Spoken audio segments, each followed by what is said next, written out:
اعوذ باللہ من الشیطان الرجیم بسم اللہ الرحمن الرحیم وَلَقَدِ اسْتَفَيْنَاهُ فِي الدُّنْيَا وَإِنَّهُ فِي الْآخِرَةِ لَمِنَ الصَّالِحِينَ إِذْ قَالَ لَهُ رَبُّهُ وَأَسْلِمْ قَالَ أَسْلَمْتُ لِرَبِّ الْعَالَمِينَ وقال تعالى وَإِذِ ابْتَلَىٰ إِبْرَاهِيمَ رَبُّهُ بِكَلِمَاتٍ فَأَتَمَّهُنَّ قَالَ إِنِّي جَاعِلُكَ لِلنَّاسِ إِمَامًا قَالَ وَمِنْ ذُرِّيَّتِي قَالَ لَا يَنَالُ عَهْدِي الظَّالِمِينَ وفي موضع آخر قال الله تعالى إن إبراهيم كان أمة قانتا لله حنيفا صدق الله العلي العظيم. قابل احترام امیر مقامی، رفقاء محترم، ارکان کارکنان، دیگر وابستگان، مرد و خواتین، السلام علیکم ورحمۃ اللہ وبرکاتہ. اس وقت الحمدللہ ہم ایک اہم ترین پہلی کیڈر میٹ کے اندر بیٹھے ہوئے ہیں، نو تشکیل شدہ جماعت، مقامی جماعت سواران کی. اس پر میں اللہ تعالیٰ کا شکر و احسان بجا لاتا ہوں کہ کچھ ہی مدت کے اندر جماعت اسلامی سواران یونٹ نے ایک بہت بڑے پروگرام کو لانچ کرنے کا اجتماعی فیصلہ لیا، اور بہت ہی کم اور مختصر مدت کے اندر اللہ تبارک و تعالیٰ نے اس بات کی توفیق عطا فرمائی کہ بڑے پیمانے پر ہم ایک لانچنگ پروگرام اس کیڈر میٹ کے ذریعے سے کر سکیں، تاکہ اس ماہ مبارک کی مناسبت سے ہماری نوقید نسل کو آگاہ کیا جا سکے، اور اس عظیم ترین شخصیت سے ہماری نوجوان نسل واقف ہو سکے جس کا ذکر قرآن مجید میں تقریباً 25 صورتوں میں 63 آیات کے اندر آیا ہے. ابراہیم علیہ السلام کو اللہ تبارک و تعالیٰ نے بہت ہی بڑا مقام بلند عطا فرمایا تھا، اور آپ کو ابو الانبیاء، شیخ الانبیاء، امام الناس اور ایسے کتنے القابات سے نوازا گیا. آپ توحید کے امام عالی تھے. آپ نے ہی اس مقدس سرزمین پر توحید کا نشان قائم فرمایا، جس کو قیامت تک کے لیے اللہ تبارک و تعالیٰ پر نصیب برقرار رکھے گا، بلکہ لاکھوں اور کروڑوں کی تعداد کے اندر قیامت تک اللہ کے نیک نفوس اور بندے اس مقام بلند کی زیارت کریں گے اور حج کی سعادتوں سے استفادہ کرتے رہیں گے. ابراہیم علیہ السلام کا جو تعارف قرآن مجید میں مختلف مقامات میں کرایا ہے، اسی مناسبت سے اس عظیم الشان شخصیت کی یاد میں جماعت اسلامی سواران نے ایک بہت بڑا پروگرام لانچ کیا ہے، تاکہ ہزاروں کی تعداد کے اندر ہمارے اس شہر کریم نگر کے اندر سواران بالخصوص اور کریم نگر کے دیگر مقامات کے لیے بھی اختیاری طور پر تمام اسکول اور کالجز کے لیے، جس میں اسکول کے طلباء بھی ہوں گے، جونیئر کالج اور ڈگری کالج کے طلباء بھی اس میں شریک ہو سکتے ہیں، ان کے لیے ابراہیم علیہ السلام کی سیرت کو عام کرنے اور ان کے نقش قدم پر چلنے اور ان کی سنتوں کو اپنانے کی طرف تلقین کرنے کے لیے اس پروگرام کا آغاز ہو رہا ہے. ابراہیم علیہ السلام کے بارے میں قرآن مجید نے بہت غیر معمولی تعارف کرایا ہے. سب سے بڑا تعارف قرآن مجید نے کرایا ہے کہ ان ابراہیم کان امۃ قانتا للہ حنیفا. دراصل ابراہیم علیہ السلام ایک فرد نہیں تھے، امت تھے اپنے وجود کے اندر. ایک وہ کام آپ نے انجام دیا جو ایک امت کے کرنے کا کام ہے. ایک اکیلے واحد تھے اس وقت دنیا میں، جب کہ حضرت ابراہیم علیہ السلام کو مبعوث کیا گیا تھا. دنیا میں آپ کو واحد شخصیت تھے جو توحید کے علمبردار تھے، اور ساری دنیا کفر و شرک کے اندر مبتلا تھی. تو آپ نے تنہا پوری دنیا کے اندر، آپ عراق چلے جائیے، مصر چلے جائیے، فلسطین چلے جائیے، اردن چلے جائیے، اور جتنے مقامات پہ آپ دیکھیں گے کہ آپ نے ایسی منصوبہ بندی کی تھی کہ آپ نے اپنی پوری ضروریت کو اس کے اندر لگا دیا. اپنے بچوں کو لگایا، اپنے خاندان کے لوگوں کو لگایا. کہیں پر اسحاق علیہ السلام کام کرتے ہوئے نظر آ رہے ہیں، کہیں پر اسماعیل علیہ السلام کام کرتے ہوئے نظر آ رہے ہیں، کہیں پر لوط علیہ السلام کام کرتے ہوئے نظر آ رہے ہیں. تو یہ کام آپ نے بہت بڑی قربانیوں کے ساتھ انجام دیا. دیکھیے قرآن مجید نے مختلف تعارف کرائے ابراہیم علیہ السلام کے بارے میں. فرمایا کہ شاکرا لانعمہ اجتباہ وہداہ الی صراط مستقیم،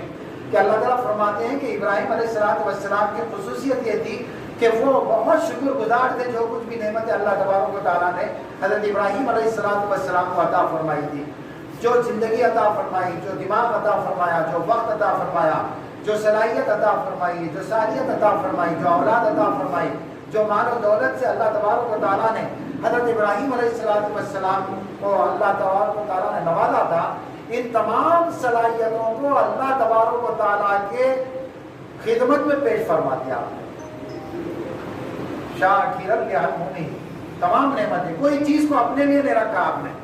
سب چیزیں خدا کے راہ میں لگا دیا۔ تو اسی لیے اللہ نے فرمایا اجتباہ وہداہ الی صراط مستقیم، یہ وہ خصوصیت تھی حضرت ابراہیم علیہ السلام کی جس کی وجہ سے اللہ تبارک و تعالیٰ نے ان کو چن لیا تھا۔ اور چننے کا ذکر کرتے ہوئے فرمایا وَلَقَدِ اصْطَفَيْنَاهُمْ فِي الدُّنْيَا وَإِنَّهُمْ فِي الْآخِرَةِ لَمِنَ الصَّالِحِينَ۔ اتنا پیارا لفظ اللہ تبارک و تعالیٰ نے بطور اعزاز حضرت ابراہیم علیہ السلام کو عطا فرمایا۔ کیا فرمایا؟ اور یقیناً ہم نے پوری دنیا میں سے ابراہیم کا انتخاب کیا، ابراہیم کو منتخب کر لیا۔ وَلَقَدِ اصْطَفَيْنَاهُمْ فِي الدُّنْيَا وَإِنَّهُمْ فِي الْآخِرَةِ لَمِنَ الصَّالِحِينَ، اور آخرت میں ان کا شمار صالحین میں ہوگا۔ اللہ تعالیٰ فرماتے ہیں، اس کا ریزن بیان کرتے ہیں، ابراہیم علیہ السلام کا انتخاب کیوں ہوا، ان کو کیوں چنا گیا، ان کو کیوں منتخب کیا گیا، آخرت میں صالحین میں کیوں شمار ہوگا، دنیا میں امام عالی امام الناس کا مرتبہ کیوں عطا کیا گیا، ابو الانبیاء کیوں ٹھہرائے گئے۔ قرآن نے اس کا جواب دیا اذ قال له ربه اسلم قال اسلمت لرب العالمین۔ کیا پیارا جواب ہے، اللہ تعالیٰ نے فرمایا یہ اعزاز ابراہیم علیہ السلام کو جو ملا وہ چپ نہیں ملا، خالی خالی نہیں دیا گیا۔ فرمایا کہ اللہ تبارک و تعالیٰ نے جب حضرت ابراہیم علیہ السلام سے مطالبہ کیا کہ اے ابراہیم مسلمان ہو جا، مسلم ہو جا، اطاعت گزار بن جا، فرما بردار بن جا،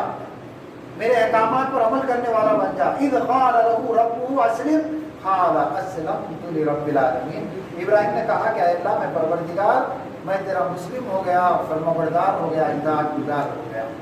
یہ تھی بات۔ دیکھیے اللہ تبارک و تعالیٰ نے حضرت ابراہیم علیہ السلام کو پوری دنیا کا امام بنا دیا۔ امام یعنی مسجد کا امام نہیں، قائد، قیادت کرنے والا، اقتدار عطا کیا، منصب عطا کیا۔ اللہ نے ایسا اقتدار عطا کیا جو دنیا میں اپنے خاص بندوں کو اللہ تبارک و تعالیٰ عطا فرما دے۔ اس کی وجہ بتائی کیوں امام الناس بنایا گیا ابراہیم علیہ السلام کو۔ قرآن کہتا ہے وَإِذِ ابْتَلَىٰ إِبْرَاهِيمَ رَبُّهُ بِكَلِمَاتٍ فَأَتَمَّهُنَّ۔ غور کیجیے، ابراہیم علیہ السلام پر یہ بات ختم نہیں ہوئی، قیامت تک اللہ تعالیٰ کے پسندیدہ بندوں کے لیے حضرت ابراہیم علیہ السلام کی سنت عالیہ ہم سب کے لیے رہنما ہے۔ کہا گیا کہ ابراہیم کو ہم نے بہت ساری چیزوں کے اندر آزمایا۔ مفسرین لکھتے ہیں، محدثین لکھتے ہیں کہ دنیا کے اندر ایک انسان کی، ایک نوجوان کی جتنی خواہشات ہو سکتی ہیں، ہر قسم کی خواہشات اور تمنا اور آرزوؤں کے اندر ابراہیم علیہ السلام کو اللہ نے آزما کے دیکھا، ہر چیز کے اندر آزمایا۔ اور کہا کہ فَأَتَمَّهُنَّ، جتنی آزمائشیں ابراہیم علیہ السلام پر ڈالی گئی، قرآن کہتا ہے کہ سب آزمائشوں میں کامیابی سے نکل گئے۔ فَأَتَمَّهُنَّ قَالَ إِنِّي جَاعِلُكَ لِلنَّاسِ إِمَامًا۔ جب ساری آزمائشوں میں ابراہیم علیہ السلام مکمل ہو گئے تو اللہ تبارک و تعالیٰ نے فرمایا کہ ابراہیم ہم تم کو پوری انسانیت کا امام بنا دیتے ہیں۔ قَالَ وَمَنْ ذُرِّيَّتِي، تو ابراہیم علیہ السلام نے فوری سوال کیا کہ اے اللہ آپ نے مجھے تو امام بنا دیا، پوری دنیا کا قائد بنا دیا اور امامت مجھے عطا فرمائی، دنیا کے اقوام پر اقتدار مجھے عطا فرمایا، تو کیا میری اولاد کے بارے میں بھی یہی وعدہ آپ کا ہے؟ تو اللہ تعالیٰ نے فرمایا قَالَ لَا يَنَالُ عَهْدِ الظَّالِمِينَ، جو آپ کی اتباع نہیں کریں گے، جو آپ کے راستے پر نہیں چلیں گے، جو آپ کی بات نہیں مانیں گے، جو آپ کی سنت کو نہیں اپنائیں گے، ان سے میرا کوئی وعدہ نہیں ہے۔ معلوم یہ ہوا کہ وہ لوگ چنندہ لوگ ہوں گے قیامت تک جو ابراہیم علیہ السلام کی سنت پر چلیں۔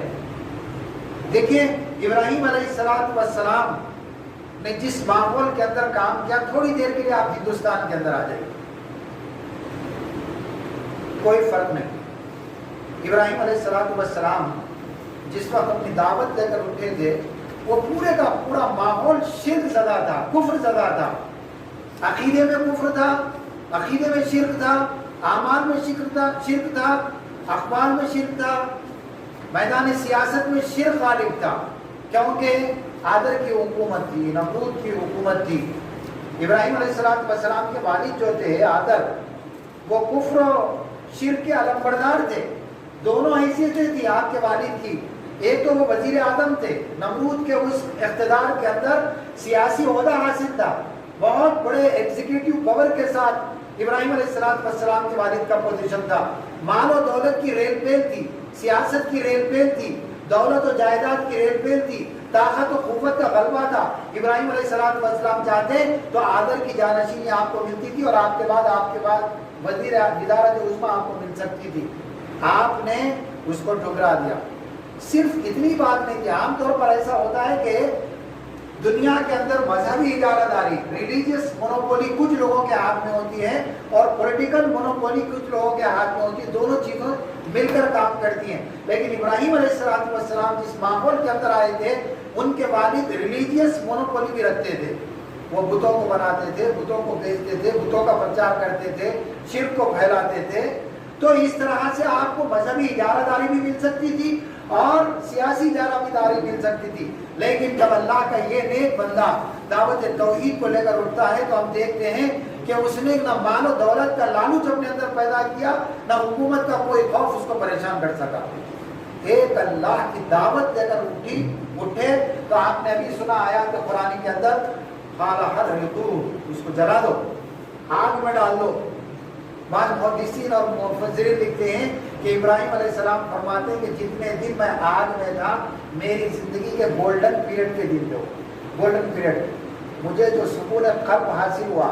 اللہ تعالیٰ کی طرف سے آزمائش آنے کے بعد جس آگ میں ڈالا گیا تھا، میری زندگی کا بہت ہی پرسکون لمحہ تھا جتنے دن تک میں آگ کے اندر موجود تھا۔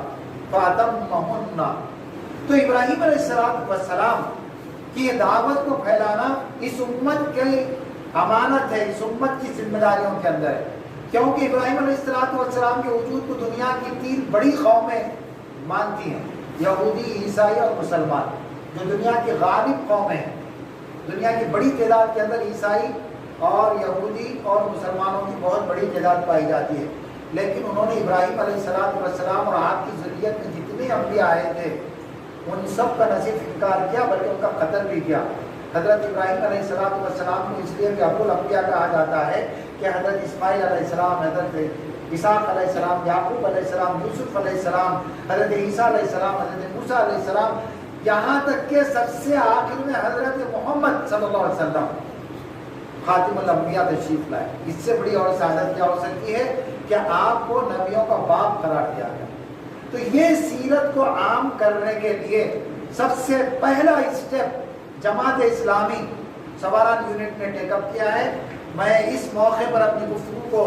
اختتامی مراحل میں لاتے ہوئے میں دعا کرتا ہوں کہ اللہ تبارک و تعالیٰ تمام رفقا کو، مرد و خواتین کو، جنہوں نے اس کام کو ٹیک اپ کیا، اس کو آگے بڑھانے کی کوشش کی ہے، ایک بہت بڑے پروگرام کا پلان کیا ہے، اللہ تعالیٰ ہر قسم کی آزمائشوں سے محفوظ رکھے اور ہر قسم کی آسانیاں عطا فرمائے، اور جس سنت کبریٰ کو ہم اس وقت اس مہینے کی مناسبت سے جو قربانیوں کا مہینہ ہے، ہر قسم کی قربانی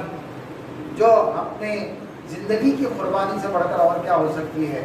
یہ تو ایک مظہر ہے جو ہم بکرے کی قربانی دیتے ہیں اور دیگر جانوروں کی، بڑے جانور کی قربانی دیتے ہیں، یہ تو ایک مظہر ہے قربانی کا، لیکن حقیقت میں ہم اپنے تمناؤں کی، آرزوؤں کی، دنیا پرستی کی، خواہشات کی، سب کی قربانی دے کر اللہ تعالیٰ کے راستے میں چل پڑتے ہیں، تو اللہ تبارک و تعالیٰ کی طرف سے کامیابی کی خوشخبری دنیا میں بھی اور آخرت میں سنائی گئی ہے۔ اللہ رب العزت سے دعا ہے کہ اللہ رب العزت ہم سب کے سعی و جدوجہد کے اندر برکت عطا فرمائے، ہم کو اس تنظیم کے سلسلے میں، تحریک کے سلسلے میں جو کام کرنے کا موقع اللہ تعالیٰ نے صحت و تندرستی کے ساتھ، عمر کی درازی کے ساتھ، وقت اور اوقات کے ساتھ، وسائل اور دولت کے ساتھ عطا فرمائے ہیں، اللہ تعالیٰ ان سب کو اپنی راہ کے لیے قبول فرمائے اور ہمیں اس تنظیم کی، تحریک کی توسیع اور استحکام کی فکر کرنے، نئے افراد میں داخل ہونے اور ہر قسم کے لوگوں میں پڑھے لکھے اور کم پڑھے لکھے عوام الناس کے اندر اور پڑھے لکھے طبقے کے اندر کام کرنے کی توفیق عطا فرمائیں تاکہ اللہ تعالیٰ کا وہ کام وہ مشن وہ نصب العین ہم مکمل کر سکیں جس کو ہم اقامت دین کا کام کہتے ہیں، جس کو ہم غلبہ دین کا کام کہتے ہیں، جس کو ہم قرآن کے غلبے کا کام کہتے ہیں۔ اللہ تعالیٰ اس کام کے لیے ہم کو پسند فرمائیں اور آخری سانس تک اس کام کو کرنے کی توفیق عطا فرمائیں۔ وآخر دعوانا ان الحمد للہ رب العالمین۔